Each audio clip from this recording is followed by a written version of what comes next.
స్వర అయితే బాబీ గురించి ఆలోచిస్తూ నిద్రపోకుండా అలా బాబీ ఫోటో చూస్తూ బాబీ జ్ఞాపకాలన్నీ గుర్తు తెచ్చుకొని చాలా బాధపడుతూ ఉంటుంది.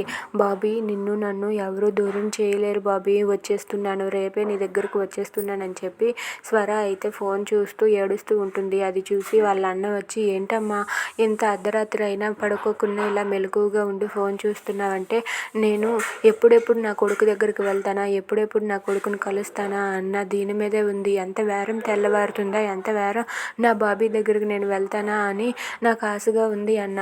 నా కొడుకు దగ్గరికి వెళ్తాను అంటే నాకు రెప్ప పడటం లేదు అని చెప్పి అంటుంది. అది వినగానే అక్కడ ఉన్న లావణ్య వాళ్ళు అలా చూస్తూ ఉంటారు. ఇక స్వర అయితే, ఎట్టి పరిస్థితుల్లోనైనా సరే నేను మాత్రం రేపు వెళ్లకుండా ఆగను, ఎలాగైనా సరే రేపు నేను వెళ్ళి నా బాబుని నేను దక్కించుకుంటాను, నా బాబు కోసం నేను ఏదైనా చేస్తాను, ఏదైనా సరే తెగిస్తానని చెప్పి స్వర అంటూ ఉంటుంది.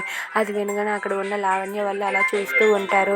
ఇంతలో అక్కడ ఉన్న బాబీ అయితే ఆ అమ్మ బొమ్మను పట్టుకొని నిద్రపోతూ ఉంటాడు. అలా నిద్రపోతూ ఉన్న బాబీని చూసి అవి అయితే ఒక్కసారిగా షాక్ అయ్యి అలా ఉండిపోతాడు. ఈ బాబీకి అమ్మ మీద ఎంత ప్రేమ ఉంది, ఆ అమ్మని అస్సలు వదలటం లేదు, నిద్రలో కూడా వాళ్ళ అమ్మని పట్టుకొని పడుకున్నాడు అని చెప్పి అభి అయితే చూస్తూ షాక్ అయ్యి అలా ఉండిపోతాడు. ఇంతలో అభి అయితే ఝాన్సీ దగ్గరికి వెళ్ళేసరికి ఝాన్సీ టైర్డ్ అయినట్టుగా ఉండి అక్కడ కూర్చొని డల్గా కనబడుతుంది. అది చూసి అభి అయితే, ఏంటి జాను ఏమైంది, నీరసంగా ఉందా అని చెప్పి అంటూ ఉంటాడు.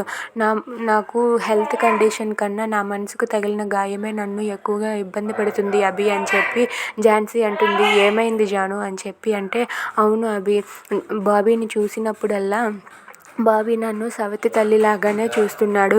5 ఏళ్లుగా తను నేను కన్న కొడుకులాగా పెంచాను. ఇప్పుడు బాబీ నన్ను అలా చూసేసరికి నాకు చాలా బాధగా ఉంది. బాబీ నాకు ఎక్కడ దూరం అవుతాడా అని నాకు చాలా భయం వేస్తుంది అభి అని చెప్పి ఝాన్సీ అభి ముందు నటించేస్తూ ఉంటుంది. అది విని అభి అయితే ఝాన్సీ మాటలకు మాయలో పడిపోయి, నువ్వేం బాధపడకు ఝాన్సీ అని చెప్పి ఓదారుస్తూ ఉంటాడు. If you like this video please subscribe.